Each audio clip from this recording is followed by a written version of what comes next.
corporations. A lawyer can only represent you as a corporation. And let me ask you a question, Ann. Can your corporation run a red light? No, my corporation cannot run a red light. No. So he's giving you an affidavit of fiction because he works for a legal fiction, and he's trying to get you to respond to the legal fiction. And if he can't get you to respond to the legal fiction, he can't contract with you. So in that case, what you want to do is let him commit the crime. We're going to operate on acceptance. Not that we're trying to trap him or anything. We're just trying to educate him, right? So the first thing you can ask a police officer is, excuse me, sir, are you attempting to traffic my person? And the person is the all caps corporation. Okay? And he's going to say no because he doesn't know better, and that's okay. But what he's ultimately doing is he's giving you a ticket, an affidavit of fiction, and that's got a 30-day notice. You've got a choice to show up at court, right? You know that if you don't show up at court, you're presumed guilty, right? And you know that they're going to then sell that as a debt instrument. But what you don't know is that in every court case, they're going to open up a trust in your name. Now, did you give them permission to do that? And I did not.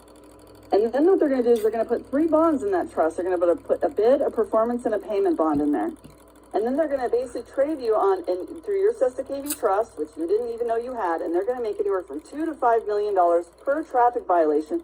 And technically, in the background, they are then selling those as debt instruments. The courts are selling them as debt instruments up to the Treasury.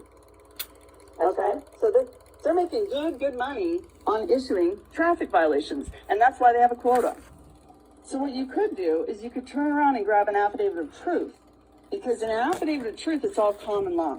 So you leave the court systems completely behind because they're all corrupt at this point. They're all just administrative maritime courts. And what you can do is you can operate. So imagine you're on a playing field down here, Ann, and this is maritime. We're going to take it to a playing field up here. And by the way, the playing field down here, we're like in the football field, and we're all the way back to the 1-yard line because no one ever taught us how to play offense. So I'm about to take you to a football field right above that. You're going to fly right over to the end zone because you're operating in truth, and no one can rebut truth. So you're going to give them words that no man can gainsay. And in your affidavit of truth, you're going to say in that affidavit, there is no evidence that you didn't just hold me at gunpoint and attempt to traffic my person. There's no evidence that you're not working for a foreign corporation. Attempt to traffic my person. There's no evidence that you are actually, in fact, a police or policy enforcer for the original republic.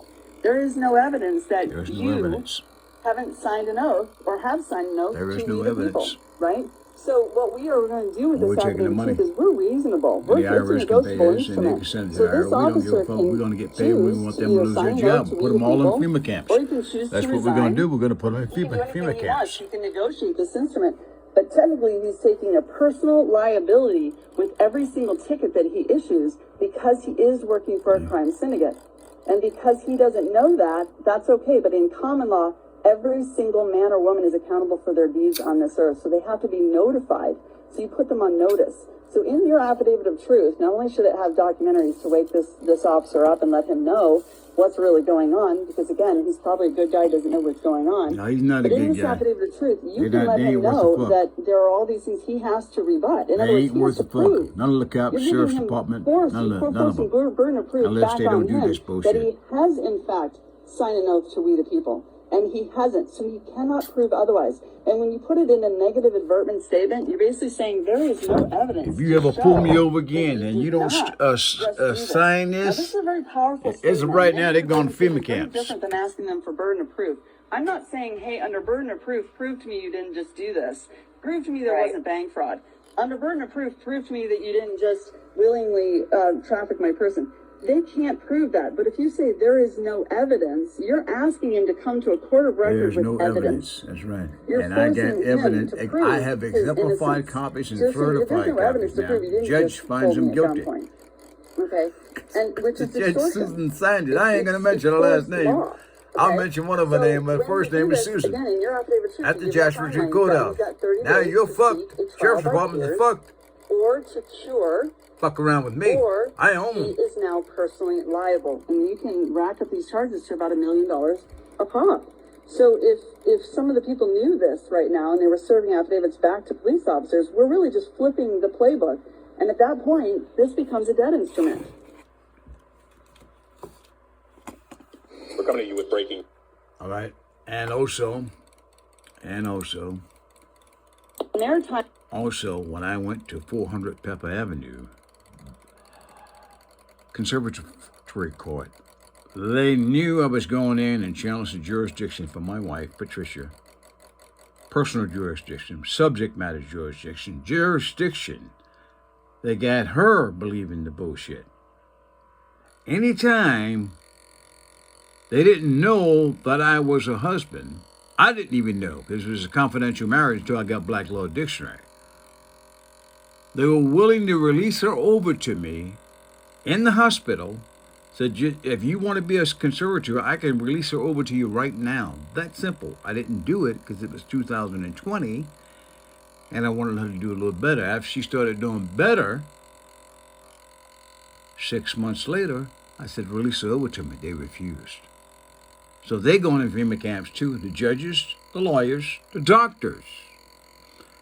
And now here's the doctor's deal. After 7 years, you give me a person 3 or 4 years, they don't need to take medication.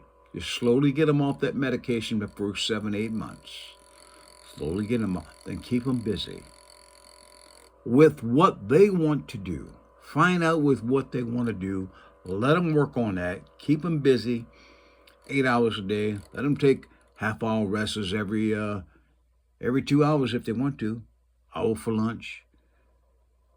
But keep them busy. Keep them how to learn, how to do things. They can't do that, they're not a fucking doctor. I'm a metaphysics doctor. Over and out and over.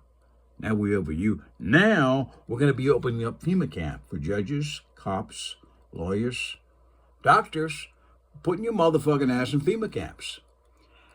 And the people that are at 2414 Argonne Street, San Bernardino, California, 92407, a family of Filipinos, and they all work for the county, and they get all this free food, but there's 20 ladies living there with 4 bathrooms, you see, one of them, my wife.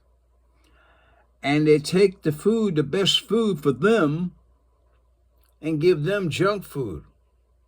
Bacon in the morning, corn dogs and hot dogs, and nothing but trash shit. Fuck them. They're going to FEMA camps too. FEMA camps, here we come.